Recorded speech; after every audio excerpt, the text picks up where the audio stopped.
কাশিদাসী মহাভারতে আছে, প্রহারে না করে ভয় অভেদ্য শরীর, অতুল সাহস সবে রণে মহাবীর। এখন ভোটের 6 দিন আগে রাজনীতির মহাবিদদের হুঙ্কার দ্বিগুণ করে ফের রাজ্য জুড়ে সক্রিয় হলো কেন্দ্রীয় এজেন্সি। আর সেই নিয়েই আজ প্রথম প্রশ্ন। আইটি থেকে ইডি, তৃণমূল প্রার্থী তৃণমূল নেতার বাড়ি, পার্টি অফিস থেকে প্রমোটিং সংস্থা। প্রথম দফার ভোটের 6 দিন আগে একই সময়ে দক্ষিণ কলকাতায় সক্রিয় দুটো কেন্দ্রীয় এজেন্সি।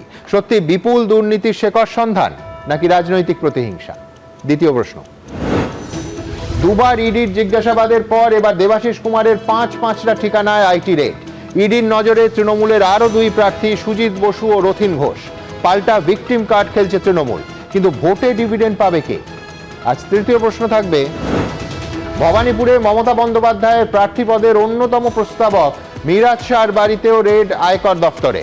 তল্লাশি তৃণমূল নেতা কুমার সাহার বাড়ি ও অফিসে। 2016 থেকে 2024 বারবার ইস্যু হলেও ভোটে প্রভাব ফেলতে পারেনি দুর্নীতি। 26-এ কি হবে? চতুর্থ প্রশ্ন। হারবে বুঝে মরণ কামড়, বিজেপির বীজ দাঁত ভেঙে দিন। এবার তৃণমূলের পার্টি অফিসে তল্লাশির আশঙ্কা তৃণমূল নেত্রী। 177টা আসনে জিতবো, ভবানীপুরেও হারাবো, হুঙ্কার বিরোধী দলনেতা। ভোট এলেই শুরু এজেন্সি নিয়ে বাকযুদ্ধ, কিন্তু দুর্নীতির তদন্ত শেষ হবে কবে? পঞ্চম প্রশ্ন। তৃণমূলের গুন্ডারা ভোটের দিন ঘরে থাকবে, না হলে 5 তারিখের পর উল্টো ঝুলিয়ে সোজা করব, হুঁশিয়ারি দিয়েছিলেন অমিত শাহ। বুকের পাটা থাকলে 4 তারিখ কলকাতায় থাকবেন, চ্যালেঞ্জ অভিষেক বন্দ্যোপাধ্যায়। শাসক বিরোধী শীর্ষ নেতারাই এভাবে হুমকি আর হুঁশিয়ারি দিলে কোন উপায় হবে শান্তিপূর্ণ ভোট?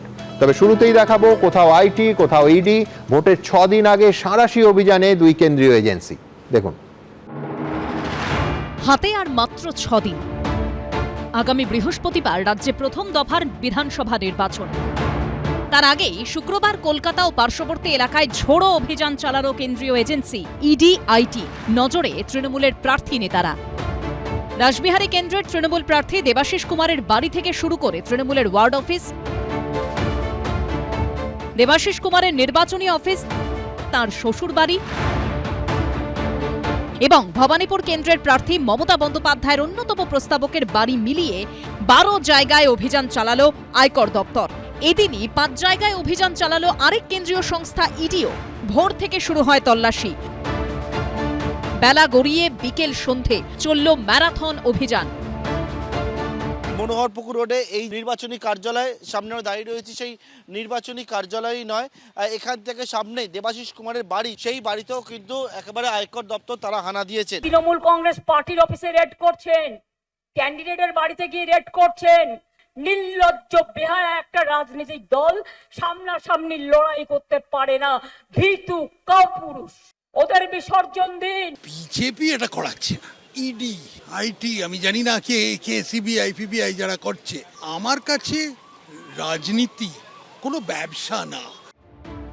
আর্থিক প্রতারণা মামলার তদন্তে কালীঘাটে তৃণমূল নেতা কুমার সাহার ফ্ল্যাট ও ব্যক্তিগত অফিসে তল্লাশি চালায় আয়কর দপ্তর। অন্য একটি মামলায় ভবানীপুরে মমতা বন্দ্যোপাধ্যায়ের প্রার্থী পদের অন্যতম প্রস্তাবক মিরাজ শাহর বাড়িতেও অভিযান চালায় তারা। পশ্চিমবঙ্গে এই চোর পুলিশের খেলা আমরা দেখেই চলেছি।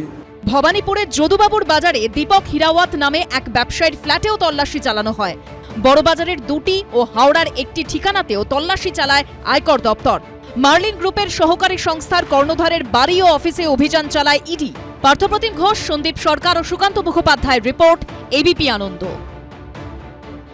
দেখুন, ত্রিফলা আক্রমণ আর কাকে বলে? সিবিআই দিয়ে শুরু, তারপর ইডি, আর এবার আইটি। নির্বাচন যত এগোচ্ছে একটার পর একটা কেন্দ্রীয় এজেন্সির তৎপরতা তত বাড়ছে রাজ্যে। আর অবশ্যই আক্রমণের লক্ষ্য তৃণমূল প্রার্থী এবং নেতারা। দেখুন, কোনো সুস্থ মস্তিষ্কের মানুষ একথা বলবে না যে ভোট এসেছে বলেই সমস্ত কেন্দ্রীয় এজেন্সিকে যাবতীয় তদন্ত বন্ধ করে হাত গুটিয়ে বসে থাকতে হবে। কিন্তু সংশয়টা তখন জন্মায় যখন দেখা যায় 2020 সালের 28শে নভেম্বর রেজিস্টার হওয়া কয়লা কেসের রেটটা হয় 2026-এর 8ই জানুয়ারিতে এসে।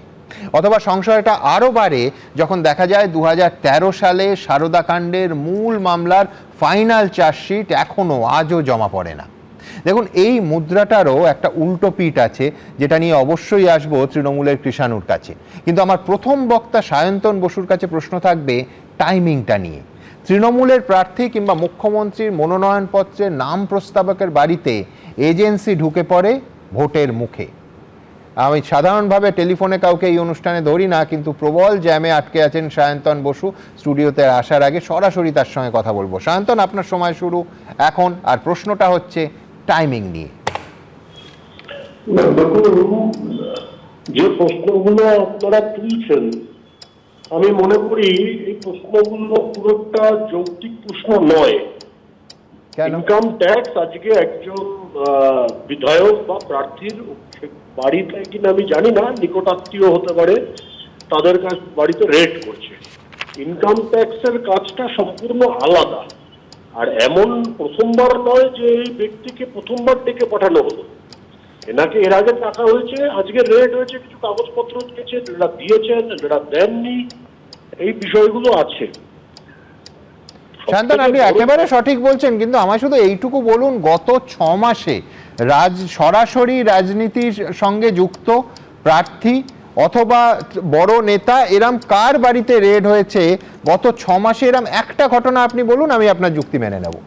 6 মাসটা ছেড়ে দিন, আমি তো বলছি যখন কোনো নির্বাচন ছিল না 2022 সালে, তখন পার্থ চট্টোপাধ্যায় গ্রেপ্তার হয়েছে, তখন অনুব্রত মণ্ডল গ্রেপ্তার হয়েছে। এই যে বলেন নির্বাচন আসলেই গ্রেপ্তার হয়, বরঞ্চ গত 6 মাস নির্বাচনের আবহাওয়া তৈরি হয়েছে, কিন্তু রেড হয়নি, গ্রেপ্তার হয়নি। কিন্তু 2022-এ যখন নির্বাচন ছিল না, তখন পার্থ চট্টোপাধ্যায় গ্রেপ্তার হয়েছেন, তারপরে অনুব্রত মণ্ডল গ্রেপ্তার হয়েছেন, তারপরে জ্যোতিপ্রিয় মল্লিক গ্রেপ্তার হয়েছেন। তখন তো কোনো নির্বাচন ছিল না, বিধানসভা ভোট হয়ে গেছে, লোকসভা ভোটটা 2 বছর পরে ছিল। সায়ন্তন, আমি অনুরোধ করব পার্থ চট্টোপাধ্যায় একটু সরিয়ে রাখুন, তার কারণ স্বাধীন ভারতবর্ষের ইতিহাসে পশ্চিমবঙ্গের তো বটেই কারুর বান্ধবীর বাড়ি থেকে 50 কোটি টাকা এবং 11 কিলো সোনা পাওয়া যাচ্ছে। এটা বিরলের মধ্যে বিরলতম ঘটনা, যার ফলে ওটাকে ভোটের সঙ্গে কেউ জুটছে না। কিন্তু ভোটের 6 দিন আগে যদি একই সঙ্গে দুটো কেন্দ্রীয় এজেন্সি, যারা গত 1 বছরে যাদের দূরবীন দিয়েও দেখা যায়নি, তারা সক্রিয় হয়, অবধারিতভাবে প্রশ্ন উঠবে।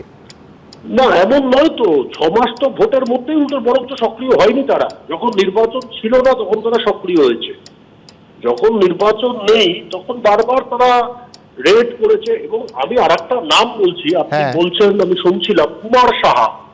কুমার সাহা কি একজন খুব বড় তৃণমূলের নেতা? যেমন সোনা পাপ্পু, তেমন কুমার সাহা, একই নাম, এগুলো একই ধরনের নাম। তা এর বাড়িতে রেড হচ্ছে, তা নিয়ে এত কান্নাকাটি করার কি আছে? ইনকাম ট্যাক্স যদি রেড করে, আর ইনকাম ট্যাক্স মোটামুটি ভাবে যেটা রেড করে সেটা হচ্ছে তথ্য খোঁজার কারণে রেড করে। ইনকাম ট্যাক্স তো খুব এক্সেপশনাল কেসে সরাসরি গ্রেপ্তার করে কাউকে, তাদের অথরিটি আছে, অ্যারেস্ট করার পাওয়ার আছে ইনকাম ট্যাক্স। কিন্তু খুব মিনিমাম কেসে, এখনো পর্যন্ত বোধহয় ভারতবর্ষে কোটি কয়েক কেস আছে যেখানে রেড করতে গিয়ে ইনকাম ট্যাক্স কাউকে গ্রেপ্তার করেছে। তার জন্য আমার মনে হয় যে এর সঙ্গে ইনকাম ট্যাক্সের সঙ্গে রাজনীতির সম্পর্ক, নির্বাচনের সম্পর্ক খোঁজাটা বোধহয় ঠিক হচ্ছে না, বোধহয় কখনোই এটা ঠিক হচ্ছে না। কিন্তু আমি কথা অবশ্যই বলবো যে যাদের বাড়িতে রেড হচ্ছে, যাদেরকে গ্রেপ্তার করা হচ্ছে, তারা চুনোপুটি। আসল যারা অপরাধী তাদের বাড়িতে কিন্তু এখনো রেড হয়নি, তাদেরকে কিন্তু এখনো গ্রেপ্তার করা হয়নি। সেটা ইনকাম ট্যাক্স বলুন, ইডি বলুন, সিবিআই বলুন, এনআইএ বলুন, যাই বলুন, যা কেন্দ্রীয় সংস্থা আছে। তার জন্য এখনো তৃণমূলের গেল রব তোলার কারণ নেই। গেল রব তৃণমূল তুলবে যখন এগুলো ঘটবে। আমার শুধু ছোট্ট প্রশ্ন, এই যে যাদের বাড়িতে রেড করা উচিত অথচ হচ্ছে না, সেটা কি কেন্দ্রীয় সংস্থাগুলোর ব্যর্থতা মানবেন? আমি কিছুই মানব না ব্যর্থতা, না প্রতীক্ষা কা ফল মিঠা হতে হয়। হয়তো আগামী দিনে হবে, তার মিনিমাম কিছু প্রাথমিক প্রমাণ দরকার, তার জন্য তারা খুঁজে বেড়াচ্ছেন কিছু, এটা হতেই পারে আগামী দিনে তদন্ত। কিন্তু আমি বলছি 2016 থেকে তো একই ছবি দেখে আসছি দাদা। সারদা থেকে এইমাত্র বললাম যে ফাইনাল চার্জশিটও এখনো এলো না। অপেক্ষা করুন, সব আসবে। কারণ লালু প্রসাদ যাদব 1995 সালে তার বিরুদ্ধে চারা ঘোটালা, পশুপালন কেলেঙ্কারির অভিযোগ আসে। উপেন বিশ্বাস 97 সালে তাকে গ্রেপ্তার করে। আর লালু প্রসাদ যাদবের কনভিকশন হয় 2016 সালে, 20 বছর পরে হয়েছিল। রাজনৈতিক নেতাদের বিরুদ্ধে কনভিকশন আনতে গেলে সময় লাগে, অনেক গুছিয়ে করতে হয়, কারণ তারা প্রচন্ড প্রভাবশালী হন। এবং এখানে পশ্চিমবঙ্গের যাদের বিরুদ্ধেই তদন্ত হচ্ছে তারা প্রচন্ড প্রভাবশালী ব্যক্তিত্ব, তারা প্রচন্ড ক্ষমতাশালী ব্যক্তিত্ব। তাই একটু মনে হয় অপেক্ষা আমাদের করতে হবে। অপেক্ষা করলে যতজন আপনি অপরাধ দেখুন, কেন্দ্রীয় এজেন্সি ভুল করছেন ঠিক করছেন আমি এই প্রশ্নে যাচ্ছি না। শান্তন, একটাই প্রশ্ন, আপনি যেভাবে, আপনার সঙ্গে আমি একমত অবশ্য, প্রভাবশালীটা বলছেন, এই প্রভাবশালী বলে সেই কারণেই তো গড়াপেটা বা সেটিং এর কথাটা ওঠে, অভিযোগটা ওঠে যে এরা এত প্রভাবশালী যে এরা নিজের দলের বাইরে অন্য দলেও প্রভাব বিস্তার করে ফেলেন। না, দেখুন টাইম লাগবে, যে এ ধরনের তদন্তে টাইম লাগবে, এবং আমার অনুমান এজেন্সিগুলো সেই পথেই চলেছে, সঠিক পথেই চলেছে। সময় বেশি লাগছে কারণ প্রশাসন তাদেরকে কোঅপারেট করছে না। এই নির্বাচনের সময় একটা লাভ আছে, নির্বাচন কমিশনের অধীনে প্রশাসন থাকাতে কোঅপারেট করুক আর না করুক বিরোধিতা করতে পারছে না। আপনি তো সন্দেশখালীতে দেখেছেন, ইডি যখন গেছে শাহজাহানের বিরুদ্ধে তদন্ত করতে এক প্রকার মেরে তাড়িয়ে দিয়েছে। লোকাল পুলিশ উল্টো ইডির অফিসারদের বিরুদ্ধে কেস দিয়েছে। বেশ বেশ, সায়ন্তন আপনি আসুন, আমি কিষাণুকে পোডিয়ামে যেতে বলবো। সায়ন্তন একটা শব্দবন্ধ ব্যবহার করলেন, সেটা হচ্ছে টাইম লাগবে। খুব ইন্টারেস্টিং। আমি বলছি দেখুন, সুনীল গঙ্গোপাধ্যায় লিখেছিলেন 33 বছর চলে গেল কেউ কথা রাখেনি। সারদার উদাহরণ দিলাম, সারদায় 13 বছর চলে গেছে, আরও বাড়তি 2 দশক মানে 20 বছর অপেক্ষা করতে হবে কি? টাইম লাগবে তো। আমার পরের বক্তা কৃষাণুর কাছে এবার আসবো, একেবারে উল্টো দিক থেকে আসবো।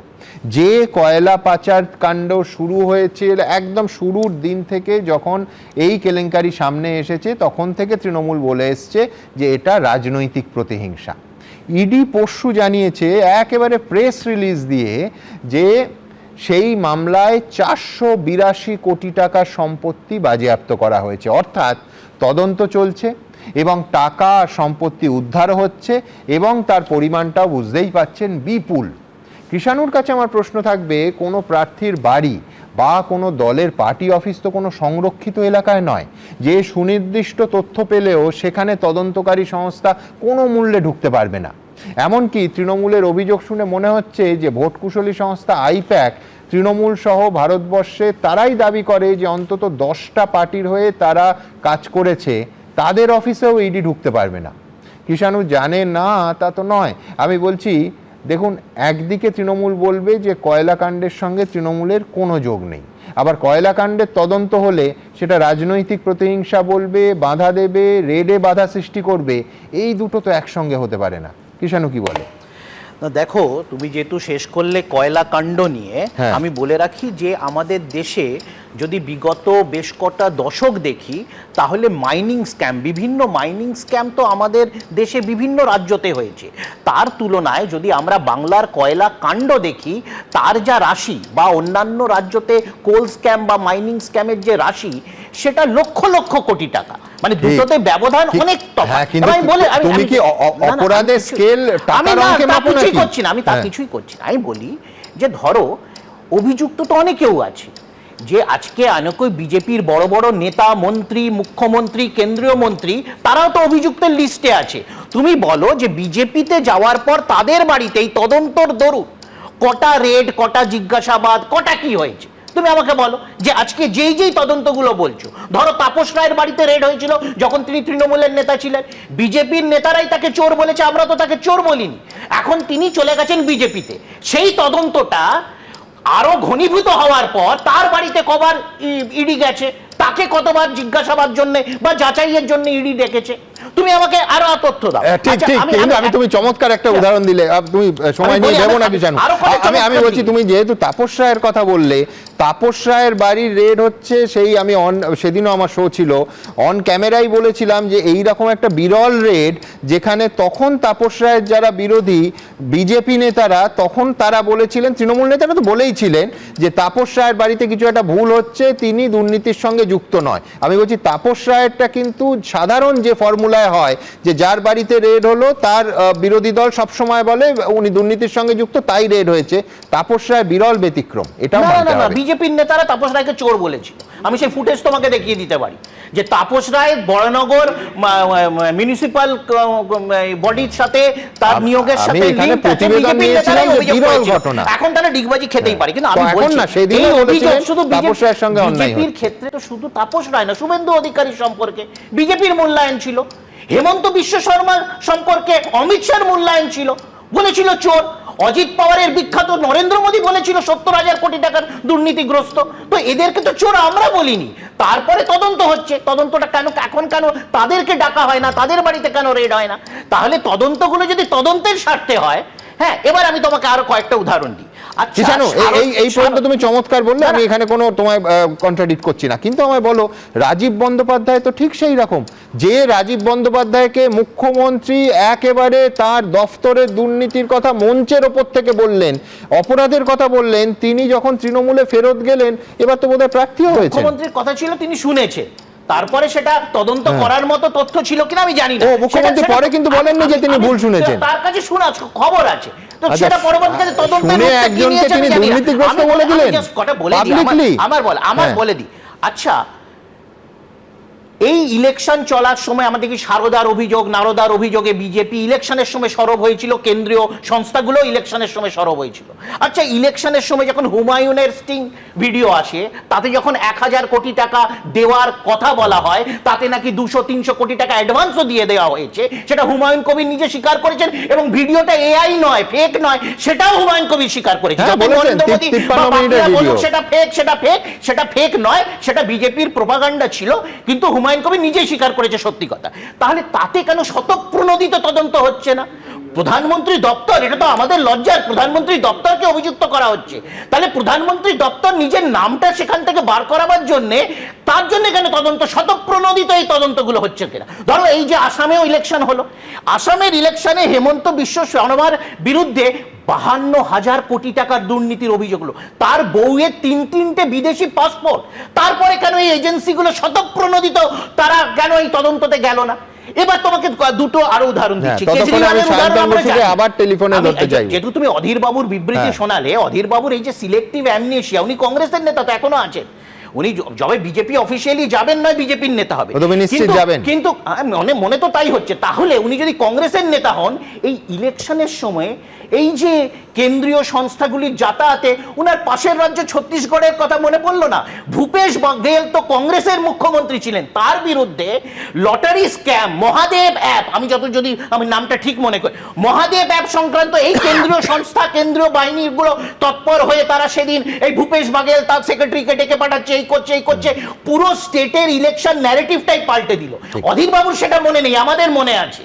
ব্যাপারটা হচ্ছে যে বিজেপি করুন, বিজেপির দালালি করুন, দুটোর বিরুদ্ধেই আমরা লড়ছি। কিন্তু আমি শান্তনুর প্রতিক্রিয়ায় যাব, তার আগে সরাসরি আপনাদের দেখাবো দেবাশিস কুমারের বাড়ির থেকে আইটি টিম যেটা রেডের পর বেরোচ্ছে এই মুহূর্তে। ক্যামেরা ক্লোজে যেতে বলবো, সরাসরি লাইভ ছবিটা দেখতে পাচ্ছেন আপনারা।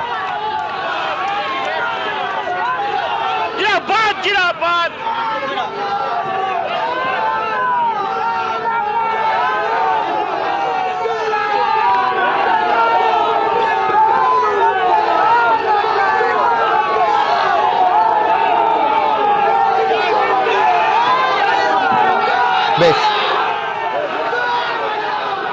আপনারা দেখতে পাচ্ছেন যে একেবারে স্লোগান শাউটিং চলছে, আইটি টিম বেরোচ্ছে। আমি এই বিতর্ক আরো এগিয়ে নিয়ে যাব, কিন্তু তার আগে রাজনৈতিক মহলের প্রতিক্রিয়া দুপক্ষেই, ইনফ্যাক্ট সব পক্ষেরই আপনাদের সামনে রাখবো। দেখুন, ঘন্টার পর ঘন্টা ইনকাম ট্যাক্সের হানা তৃণমূল প্রার্থীর বাড়িতে, তৃণমূলের অফিসে, তৃণমূল প্রার্থীর শ্বশুর বাড়িতে। হাই ভোল্টেজ বিধানসভা ভোটের ঠিক মুখে রাসবিহারী কেন্দ্রে তৃণমূলের হাই ভোল্টেজ প্রার্থী বিদায়ী বিধায়ক কলকাতা পুরসভার মেয়র পরিষদ দেবাশিস কুমারের নানা ঠিকানায় তল্লাশি চালালো আয়কর দপ্তর। মূল দরজা রয়েছে পার্টি অফিসের, সেই মূল দরজা তার তালা ভাঙা হয়, তালা ভেঙে এখানে ইনকাম ট্যাক্সের আধিকারিকরা ভেতরে ঢোকেন, বাইরে কেন্দ্রীয় আধা সামরিক বাহিনী মোতায়েন করা হয়েছে। তৃণমূল কংগ্রেসের স্থানীয় যিনি ব্লকের সভাপতি তিনি আসেন, যেহেতু তাদের পার্টি অফিস, তাদের বক্তব্য যে এখান থেকে তথ্য প্রমাণ লোপাট হতে পারে। আজকে কালো টাকার হুন্ডি নিয়ে বাংলায় বসে আছেন, আর তৃণমূল কংগ্রেস পার্টির অফিসে রেড করছেন। ইনকাম ট্যাক্স বলতে পারে অবৈধ টাকা সম্পত্তি থাকলে কাকভোরে দেবাশিস কুমারের 5 ঠিকানায় পৌঁছে যান ইনকাম ট্যাক্স দপ্তরের অফিসাররা। দেশপ্রিয় পার্কের কাছে মনোহর পুকুর রোডে তৃণমূল প্রার্থী দেবাশিস কুমারের বাড়ি। বাড়ি থেকে 150 মিটার দূরে তার নির্বাচনী কার্যালয়। বাড়ি থেকে প্রায় 500 মিটার দূরে একটি আবাসনে তৃণমূল প্রার্থীর শ্বশুর বাড়ি। সেই ফ্ল্যাটের পাশেই দেবাশিস কুমারের নিজস্ব একটি ফ্ল্যাটও রয়েছে, আর বাড়ি থেকে 1 কিলোমিটার দূরে রয়েছে তার ওয়ার্ড অফিস। এই 5 ঠিকানায় কেন্দ্রীয় বাহিনীকে নিয়ে অভিযান চালায় আয়কর দপ্তরের টিম। দেবাশিস কুমারের পাশাপাশি ভবানীপুরে মমতা বন্দ্যোপাধ্যায়ের প্রার্থী পদের অন্যতম প্রস্তাবক মিরাজ শাহের এলগিন রোডের বাড়িতেও হানা দেয় আয়কর দপ্তর। ইডি আছে, সিবিআই আছে, ইনকাম ট্যাক্স আছে, সেন্ট্রাল ফোর্স আছে, সবাইকে এক পক্ষ করে দিয়েছে। কোনো দিন দেশে আমি এই জিনিস দেখিনি, আমি এরকম প্রধানমন্ত্রী আমি জীবনে দেখিনি। আর একজন বাবা দিল্লি থেকে এলো গাই, সাথে এলো মোটা ভাই, নিয়ে এলো ইডি সিবিআই।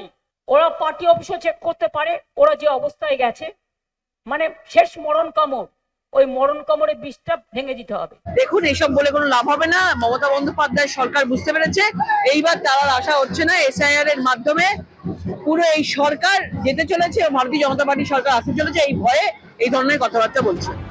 ভোটের মুখে আয়কর হানা, এরপর কি তদন্তে কি কোনো নির্দিষ্ট লক্ষ্যে পৌঁছতে পারবে ইনকাম ট্যাক্স, প্রশ্ন করছে বিরোধীরা। পশ্চিমবঙ্গে এই চোর পুলিশের খেলা আমরা দেখেই চলেছি। কখনো দিদিকে দেখছি ময়দানে নেমে কার রাজ্যের পুলিশ বাহিনী নিয়ে এই ধরনের অভিযানে তাকে বিরোধিতা করতে দেখেছি। ফলে এগুলো বাংলার নিত্য নৈমিত্তিক ঘটনা। শেষ অবধি তদন্ত কোন পথে এগোবে? ভোট মিটতেই বাকি নানা তদন্তের মতো পরে ঠান্ডা ঘরে চলে যাবে, নাকি এজেন্সি তদন্ত শেষ করতে পারবে? তার উত্তর ভবিষ্যতের গর্ভে। পার্থপ্রতিম ঘোষ, সন্দীপ সরকার ও রাজীব চৌধুরীর রিপোর্ট, এবিপি আনন্দ। সরাসরি দেখবো দেবাশিস কুমার এই মুহূর্তে কি বলছেন সাংবাদিকদের। আমরা আজ সারাদিনের প্রচারটা বন্ধ, এটাই আলটিমেট রেজাল্ট।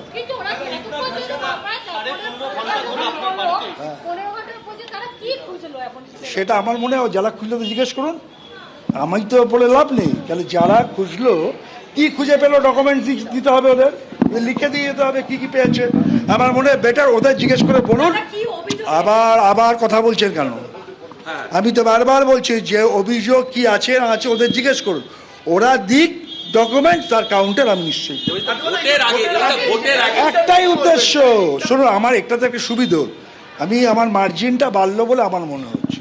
কারণ আমি প্রথম আমার এই যে বারবার আটকে দেওয়া হচ্ছে, তারপরে সত্যি কেউ খুব ভীত হয়ে গেছেন। যাই হোক, আমি নিশ্চিত আমার যেটা সব থেকে আমার ভালো লেগেছে এতক্ষণ যারা ছিলেন, আমি সমস্ত অফিসারকে ধন্যবাদ জানাবো, অত্যন্ত ভালো ব্যবহার করেছেন, কোথাও কোনো সমস্যা হয়নি।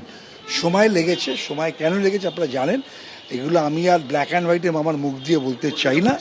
আমি পরিষ্কার এটা বলতে পারি, আমি পায়ে হেঁটে আমার কনস্টিটিউয়েন্সির ইতিমধ্যেই 90% কভার করে ফেলেছি। একটা দুটো দিন আটকে দিয়ে আমার কিছুটা মানুষের কাছে পৌঁছানোটা আটকানো যেতে পারে, কিন্তু আমি 365x5 মানুষের সঙ্গে ছিলাম, তাই 2-4 দিন আটকে দিয়ে দেবাশিস কুমারকে অন্তত ভোটের রাজনীতিতে কিছু করা যাবে।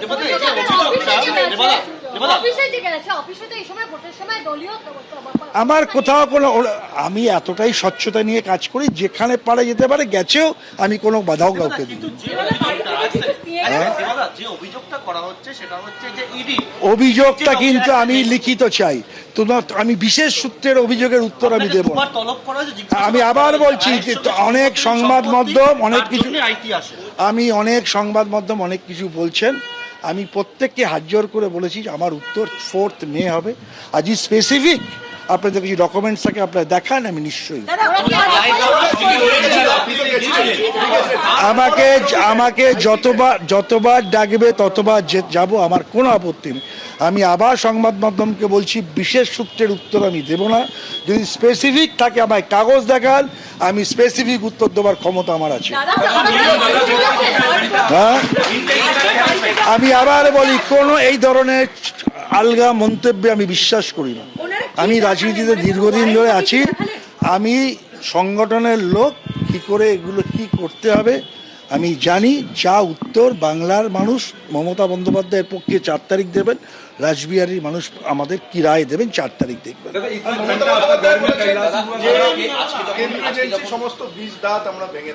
দেখুন, আমি মমতা দি কি বলেন তার উপর উত্তর দেওয়ার ক্ষমতা ঔদ্ধত্য আমার নেই। আমি আমার কিছু মন্ত্র, আমি তো বললাম যে একটা দিন প্রচারটা আটকে গেল। এবার তারা বলুন না আমার সঙ্গে আমার এখানে এসে কি পেয়েছেন, আমি কাউন্টার।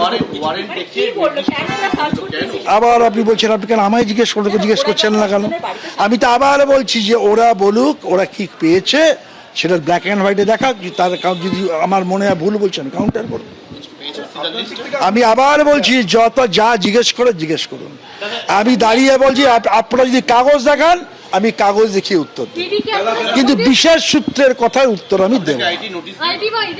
আমি আবার বলছি আপনি ওদের জিজ্ঞেস করুন দিয়েছে কিনা বলুন, যদি ওরা দিয়ে থাকে বলে আমি দেখিয়ে দেবো। আমি আবার বলছি শুনুন, আমাকে যারা চেনে তারা জানে আমি খুব কম কথা বলি, এত কথা বলতেও আমি ভালো পারি না, মানে আমি কথাটা খুব কম বুঝি এবং কম বলতে পারি। অনেকে আছেন খুব ভালো করে বলতে পারে, সে দলে আমি পড়ি না, আমি একটু বেশি কাজ করতে পারি।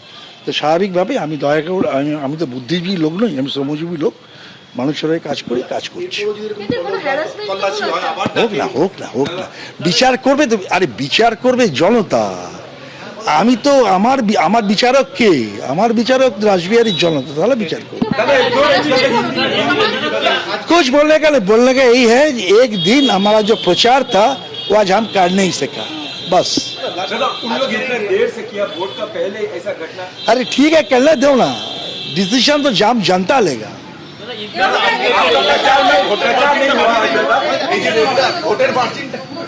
আমি আবার বলি আমার পক্ষে আজকেরটা অনেকটা আমার পক্ষে ভালো, এটা আমি এইটুকু করে খালি বলে গেলাম। আজকের অভিযান আমার পক্ষে ভালো। हाँ? अरे ठीक है, अरे वो लोग सीखेगा हमारे साथ, हम तो अकेला पार्टी है, पूरे पैदल पे जाते हैं, ये लोग तो गाड़ी लेके घूमता है, सीखेगा हमसे। हमारा एक एरिया में 2 दफा हो गया। দেবাশিস কুমারের প্রতিক্রিয়া আপনাদের দেখালাম ম্যারাথন রেডের পরে, এবং দেবাশিস কুমারের বাড়ি সহ 5টা ঠিকানায় রেড। একটা সময় তার সমর্থকেরা বিক্ষোভও দেখান, দেখুন। 29 এপ্রিল রাসবিহারী বিধানসভা কেন্দ্রে ভোট। তার 12 দিন আগে রাসবিহারী কেন্দ্রের তৃণমূল প্রার্থী, এই কেন্দ্রেরই বিদায়ী বিধায়ক, দক্ষিণ কলকাতার তৃণমূলের প্রেসিডেন্ট দেবাশিস কুমারের বাড়ি, নির্বাচনী কার্যালয়, ওয়ার্ড অফিস, ফ্ল্যাট এবং শ্বশুর বাড়ি সব মিলিয়ে 5 জায়গায় তল্লাশি চালালো আয়কর দপ্তর। এখানে 5 তলায় 2টি ফ্ল্যাট রয়েছে, একটা যে 5A দেখতে পাচ্ছি দেবাশিস কুমারের নামে রয়েছে, এবং ওনার শাশুড়ির নামে আরও একটি ফ্ল্যাট রয়েছে, এবং এই 2টি ফ্ল্যাটেও কিন্তু আয়কর দপ্তরের আধিকারিকরা তারা হানা দিয়েছেন। আয়কর অভিযানের প্রতিবাদে দেবাশিস কুমারের বাড়ির সামনে বিক্ষোভ দেখান তৃণমূল কর্মীরা। কারো মুখে দেবাশিস কুমারের ছবি দেওয়া মুখোশ, কারো বুকে এই প্ল্যাকার্ড। নির্বাচনী কার্যালয় এটা, বালিগঞ্জে সমস্ত ফাইল আছে, এখানে আমাদের না জানিয়ে এখানে বেআইনিভাবে ঢুকে সমস্ত ফাইল চুরি করছিল। দুপুর 2টো নাগাদ দেবাশিস কুমারের নির্বাচনী কার্যালয়ে এসে হাজির হন তৃণমূল প্রার্থীর অ্যাডিশনাল এক্সপেন্ডিচার এজেন্ট। भैया मेरे पास वेट करने का टाइम नहीं है, मेरे को अगर 100 कॉज देगा तो क्या आपका ये आईटी डिपार्टमेंट जवाब देगा क्या? তৃণমূল প্রার্থী দেবাশিস কুমারকে গত 30 মার্চ ও 3রা এপ্রিল 2 দিন সিজিও কমপ্লেক্সে জিজ্ঞাসাবাদ করেছে ইডি সূত্রে খবর, দেবাশিস কুমারের থেকে পাওয়া তথ্য আয়কর দপ্তরে পাঠিয়েছিল তারা। তৃণমূল নেতার সম্পত্তির যে পরিমাণ তা আয়ের সঙ্গে সঙ্গতিপূর্ণ কিনা তা দেখতেই শুক্রবার সেখানে পৌঁছয় আয়কর দপ্তর। পুরো নিয়োগ দুর্নীতি মামলায় ভোটের মুখে 3বার ইডির নোটিশ পেয়েছেন তৃণমূলের আরেক হেভিওয়েট প্রার্থী সুজিত বসু। 2বার ইডি দপ্তরে হাজিরার নোটিশ পেয়েছেন বিদায়ী খাদ্যমন্ত্রী রথীন ঘোষ, কিন্তু তাঁরা কেউই হাজির হননি। পার্থপ্রতিম ঘোষ, সন্দীপ সরকার ও প্রকাশ সিনহার রিপোর্ট, এবিপি আনন্দ। দেখুন, সারদা কেলেঙ্কারি থেকে রোজ ভ্যালি কেলেঙ্কারি, নারদা স্টিং অপারেশন থেকে কয়লা কেলেঙ্কারি, শিক্ষা দুর্নীতি, রেশন দুর্নীতি, শামসেরগঞ্জ থেকে মোথাবাড়ি, এ রাজ্যে যে কোনো বড় ঘটনা যদি দেখেন, অবধারিতভাবে তার তদন্তের দায়িত্ব সেই কেন্দ্রীয় এজেন্সির হাতে তুলে দিয়েছে আদালত, হয় হাইকোর্ট নয়তো সুপ্রিম কোর্ট। এই অসংখ্য মামলায় তদন্ত করেছে হয় সিবিআই, নয় ইডি, নয়তো এনআইএ। কিন্তু শেষ পর্যন্ত আদৌ কি তদন্ত শেষ হয়েছে? আদৌ ফাইনাল চার্জশিট পেশ হয়েছে? আদৌ কোনো মামলায় তদন্ত কোনো লজিক্যাল কনক্লুশনে পৌঁছেছে? দুর্ভাগ্যের বিষয়, এই সংশয় শুধু আমাদের মুখে নয়, আদালতের মাননীয় বিচারপতিদের মুখেও বারবার শোনা গেছে। 2023-এর অগাস্ট মাসে কলকাতা হাইকোর্টের মাননীয় বিচারপতি অমৃতা সিনহা সিবিআইয়ের উদ্দেশ্যে প্রশ্ন করেছিলেন, সিবিআই কেন একই ধরনের সব রিপোর্ট দিচ্ছে, সবটা পুরনো তথ্যে ভরা, কেস এগোচ্ছে কোথায়? আদৌ কি তদন্তে কোনো অগ্রগতি হয়েছে? শুধু ভোটের সময় একটু হুড়োহুড়ি হয়, তারপর আবার সিবিআই ঘুমিয়ে পড়ে। আবার বলছি, এই জরুরি প্রশ্নগুলো স্বয়ং বিচারপতি অমৃতা সিনহা তুলেছিলেন, আজও যে কোনো কেসের ক্ষেত্রে সমান প্রাসঙ্গিক। আমার পরবর্তী বক্তা আইনজীবী জয়ন্ত নারায়ণ চট্টোপাধ্যায় কি মানবে? দেখো সুমন, আমার একটা অভ্যেস আছে, আমি সকালবেলা ঘুম থেকে উঠে চা খেতে খেতে টিভিটা দেখি। যখনই আমি টিভি খুলি, যখনই না প্রায় দিনই আমি চমকে উঠি, মনে করি কোনো 5 স্টার হোটেলে বোধ হয় রেইড হয়েছে, ইডি, সিবিআই বা আইটি। পরে ভুল ভাঙে, ওটা 5 স্টার হোটেল নয়, ওটা শাসক দলের কোনো না কোনো নেতা, উপনেতা, শাখা নেতার বাড়ি। তোমার মনে আছে যে আনন্দবাজার পত্রিকা ধারাবাহিকভাবে তারা একটা পেজ তৈরি করেছিল, যেখানে এই শাসক দলের বিভিন্ন নেতাদের বাড়ির ছবি দিয়ে তারা দেখাতো যে কয়েক বছরে তাদের আয় কিভাবে ফুলে ফেঁপে উঠেছে এবং কত বড় বড় তারা বাড়ি করেছেন, দুর্গের মতো গেট, 3 তলা 4 তলা বাড়ি। আমি ভাবি তারা করেন কি করে? আমরা সারাদিন খেটে তো যাই হোক, সে কথা আর যাচ্ছি না। এবারে আমি তোমাকে বলি, হ্যাঁ এটা কিন্তু ঠিক যে মাঝে মাঝে আমিও একটা সেটিংয়ের গন্ধ পাই, যে এই যে তদন্ত হয়, তদন্ত হয়ে কি হয়?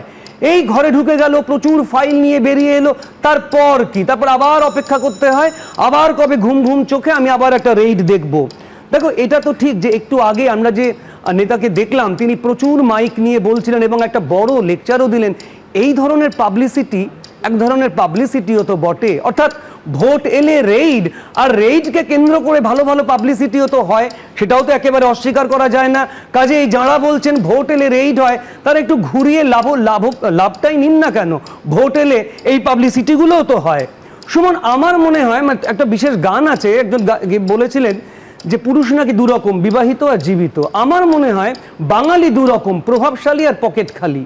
যদি প্রভাবশালী হয় তাহলে তিনি যে কোনো মুহূর্তে যে কোনো জায়গায় ঢুকে গিয়ে সবুজ ফাইল নিয়ে আসতে পারেন এবং ঠিক সময় ঠিক ফাইলটা আনেন। তিনি মিডিয়ার সামনে বলতে পারেন যে আমাদের গুরুত্বপূর্ণ নথি নাকি তারা চুরি করে নিয়েছিল, তারপর কিছুই হয় না।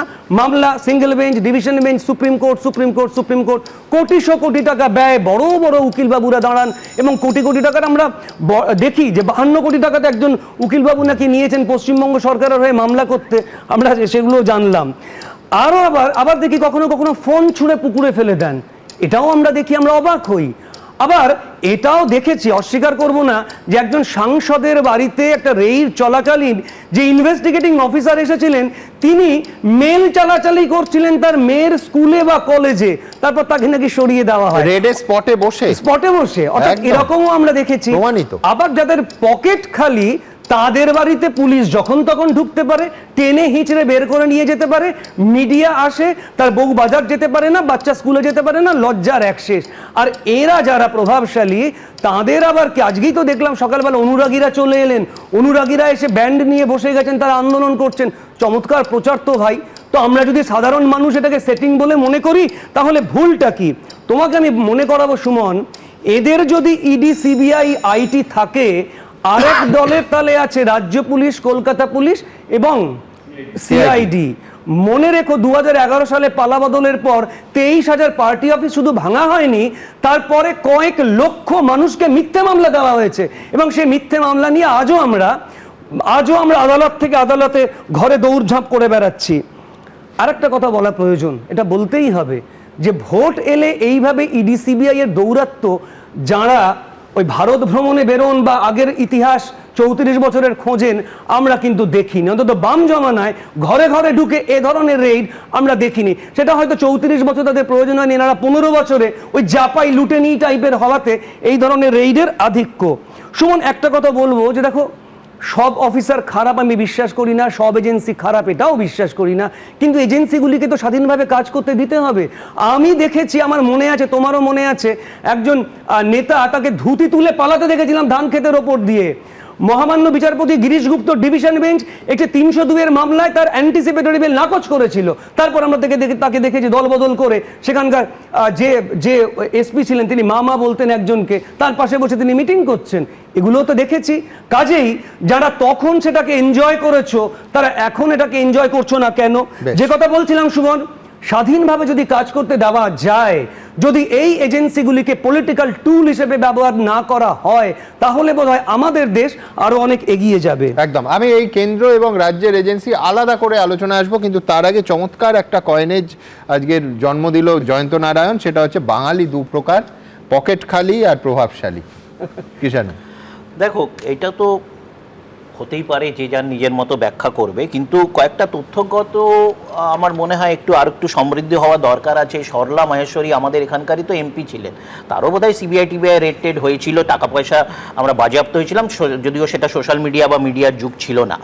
আরেকটা এখানে কথা বলা হলো যে আরেকজন ক্রীড়াবিদ সাংসদ ছিলেন, তার অনেক উদাহরণ আছে, স্বামীর ক্ষেত্রে ভয়ঙ্কর অপরাধের উদাহরণ। আমাদের এই আমি 200টা দিয়ে দেব, যে আস্তে আস্তে বাইপাসের ধার দিয়ে এলাম, এখান দিয়ে এলাম যে সল্টলেকে যে আমাদের যুব ভারতী ক্রীড়াঙ্গন, সেখানে তো খেলাধুলার উপর, সেখান থেকে নটোরিয়াস ক্রিমিনালরা তারা গ্রেপ্তার হয়েছেন, এবং সেই ওখানে কিভাবে ছিলেন, কতদিন ধরে ছিলেন, কেন ছিলেন, কার আশীর্বাদে ছিলেন, সেটাও ছিল। সংখ্যা আর মাত্রা দুটোরই তফাৎ আছে।